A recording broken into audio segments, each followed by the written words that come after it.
this thing working? Okay, I don't have much time.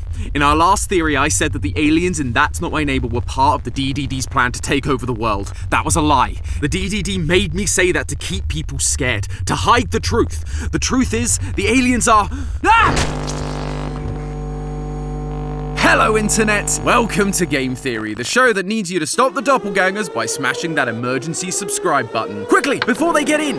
Whew. Good job. I thought we dealt with all of these guys already, but apparently I was mistaken. Because out of nowhere, That's Not My Neighbor has made a comeback. If you managed to sneak past our previous theory like a doppel getting past the doorman, let me quickly get you up to speed. In That's Not My Neighbor, we take on the role of a new doorman at an apartment building. Our job is simple. Check the IDs of our neighbors as they enter the building and make sure none of their evil doppelgangers get inside. Using an ARG document given to us by one of the characters, as well as a few dates sprinkled throughout, we were able to figure out that these doppels weren't just some evil random entities, but government creations. They were made for a secret program known as the Trojan Horse Project, run by the one and only Dr. W. Afton. Yes, he's in this game too. No, I don't like it either. Anyway, since the doppels were mostly good at mimicking ordinary people, and thanks to the image of the DDD, the Doppelganger Detection Department, standing next to aliens, it seemed like the DDD were using alien technology and even their biology to make these doppels in order to replace all the regular inhabitants of the apartment building and eventually take over the world body snatcher style. The problem was, the doppels weren't exactly cooperative, and eventually some of them escaped into the real world. This forced the government to hire us to work alongside the DDD and wrangle them up. Which brings us to today and the brand new mode that has been added to the game. One that I was very excited for. A campaign mode. Once again, we are taking on the role of the doorman, only this time, instead of trying to last as long as possible, we had to survive 7 nights. Because FNAF has truly infiltrated every theory I do at this point. Thankfully, unlike FNAF, they broke away from the cryptic storytelling and gave us the thing that we crave. Lore. We've got 5 endings to unlock. More details about Dr. Afton and the DDD, and the answer to a question I didn't even know I needed. Who are the good guys in all of this? Let's just say that if you're a fan of 1950s sci-fi, you are going to love where this series is going. So get ready to dial lore on your rotary phones, theorists, because it's time for us to learn the true story of That's Not My Neighbor. As I mentioned, there are 5 different endings of this game mode. Some of them are pretty standard affairs. If you don't kill too many people, you get a job well done. If you let all the doppels in, they kill you and take over the world. It's pretty much what you'd expect. But there were a couple that gave me pause. If you were following the ARG or had watched our previous video, you'd know that Afton was the evil scientist involved in creating these doppels. And so, when he shows up in the campaign mode, you have the option to call the DDD on him immediately to get him killed. However, instead of being killed like every other neighbor in the series, right at the end of the game, he comes back. Because he always comes back. Afton tells you you shouldn't have stuck your nose where it didn't belong, and then he calls the DDD agents to take you out. This ending is actually called the conspiracy theorist ending, but as our suspicions about Afton and the DDD trying to do something super shady seem to be right, we best keep our eyes open and our tinfoil hats on, because who knows what other conspiracies will also prove to be true. Although, while that part of our original theory was on the right track, what exactly Afton and the DDD's plans are with these doppels appears to differ slightly. We knew from this flashing image that this whole conspiracy involved aliens, somehow. With only a single frame to go off of, we ended up speculating that the aliens and the DDD were working together to intentionally have the doppels infiltrate society. The DDD was using the nightmares from Nightmare Mode to trick us into seeing everyone as a monster, leading us to call the DDD on everyone. But when you do that to a normal neighbor, they aren't captured like the doppels. They're killed off. It seemed like the DDD wanted us to let the doppels in, and also wanted us to do their dirty work and get rid of the people they were impersonating. However, thanks to one of the game's new endings, I'm no longer sure that's the case. If you decide to call the DDD on everyone, killing all of the residents, the DDD aren't exactly pleased. Instead, the game ends with you being arrested. Or if you decide to play the game perfectly, you don't kill any residents, you let all the residents in, and you call the DDD on every doppel, they actually give you an award. The DDD doesn't want regular citizens hurt. Sure, if you happen to mess up a couple of times, you'll get paid at the end of the week in the normal ending. That's just the cost of doing business. But killing too many people will rouse suspicion. All they want is for their abominations to be returned to them. Instead of this being a conspiracy to take over the world, it's just a classic case of a government cover-up. But then, what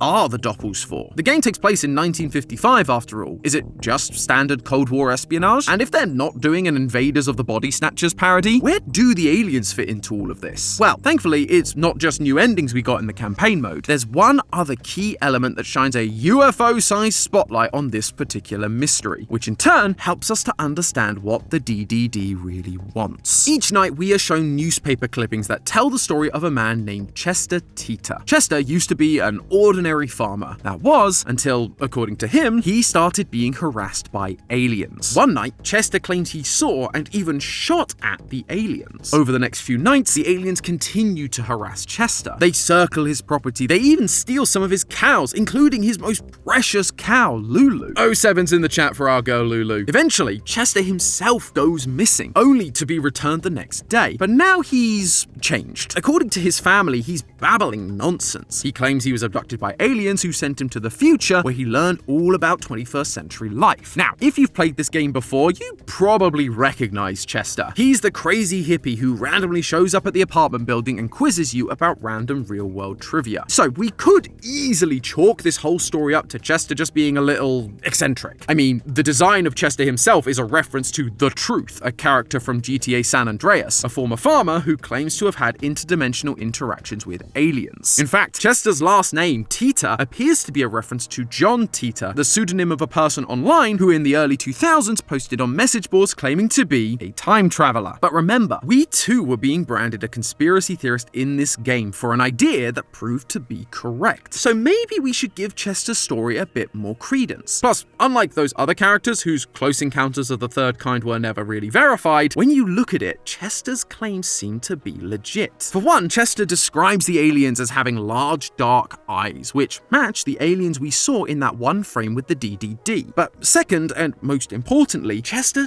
does seem to have knowledge of things that haven't yet happened. According to the calendar on the wall, this game takes place in 1955, and yet, in his quiz, he asks about The Hitchhiker's Guide to the Galaxy, which was first published in 1979, chess boxing, which was first envisioned in 1992, and even World of Warcraft, which was first released in 2004. There is no way Chester would know about any of these things unless he did, in fact, travel to the future, thanks to the aliens like he claimed. But even if you consider all of that information as non-canon to the campaign mode because it only appears in the arcade mode, we still have one crucial piece of evidence that shows that Chester's story is true: the design on his shirt. When you see him, he's dressed in the classic hippie attire, with a peace symbol right in the middle of his shirt. And that peace symbol was created by a man named Gerald Holtham in 1958.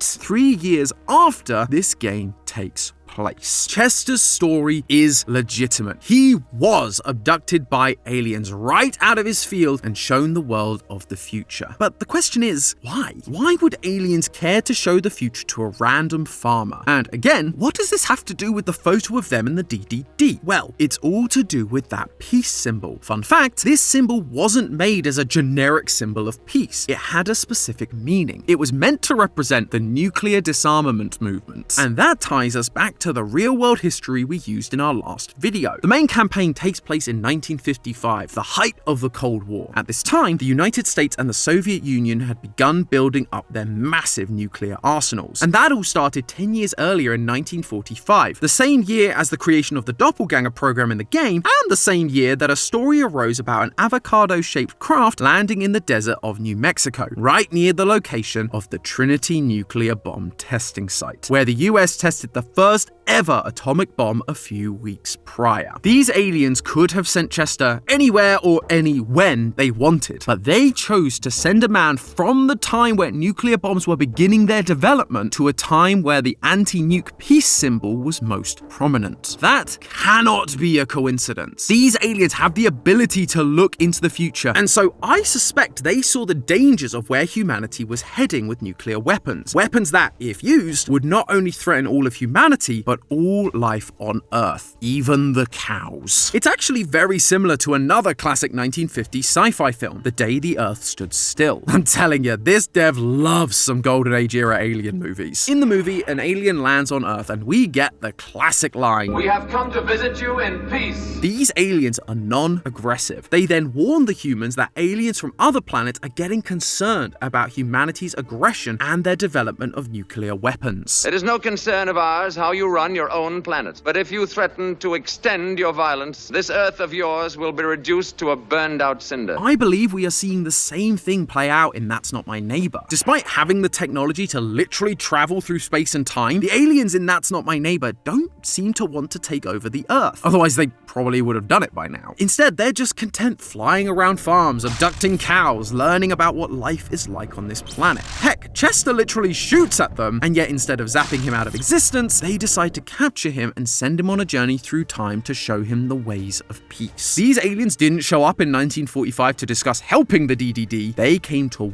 warn the DDD about the future, trying to convince them that peace is the only way. Peace from nuclear weapons. That is what is going on in this random photo. But of course, humanity isn't great at listening. While aliens coming in peace might be a common sci-fi trope, the humanity thinks aliens are evil trope is just as common. Think about it. A super powerful race of beings comes down to Earth and say they're from the future and warn you of the total devastation your creation will cause. Do you A, reevaluate your position and consider disarming your nukes for the betterment of mankind, or B, assume that the aliens are actually trying to disarm humanity in order to make you vulnerable and take over the world? Yeah, deep down I think we all know which one humanity would ultimately take. And in The Day the Earth Stood Still, that is exactly what happens. The humans end up tracking down and killing the alien that arrived on the planet to warn them. This is where the DDD's plan comes into focus. They didn't trust the aliens that wanted to remove their only means of defense in this new war, and so it would be better to strike them first. If these aliens are abducting people like Chester, then the best way to get close to them would be to get others abducted. Though it wouldn't be safe to send your own people, we don't even know if we have enough firepower to stop them. Chester shot at them and it didn't really seem to do anything. So why not create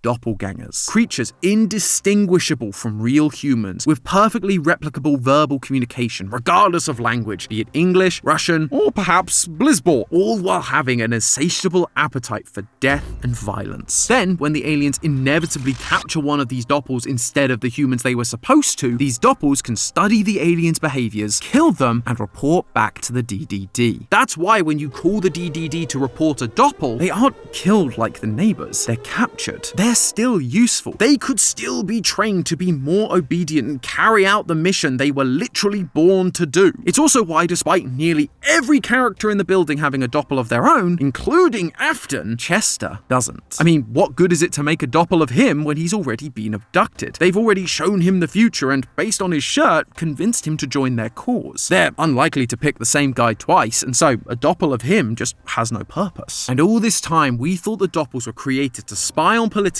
enemies and take over the world. But in fact, the doppels were created to keep an eye on and destroy a different threat. If by threat you mean a peace-loving species that is trying to save humanity from itself. Although, much like our nuclear weapons, the creation of the doppels came with some unintended consequences. They weren't game for our plan. They escaped, and now they are hell-bent on infiltrating society and taking over. Exactly what the DDD were afraid the aliens would do. Either way, the ending will be the same. Humans will end up destroying themselves with their own genius creations, be it the nukes or the doppels. Or maybe, if we're lucky, the aliens will see that humanity is a lost cause and put us out of our misery. Just make sure the cows are safe this time. I can't bear the thought of losing Lulu again. But hey, that's just a theory. A game theory! Thanks for watching. And if you're looking for more government conspiracies in video games, then dial the rotary phone and call the card on screen to check out Buckshot Roulette's Unsolved ARG. Just watch your back, theorists.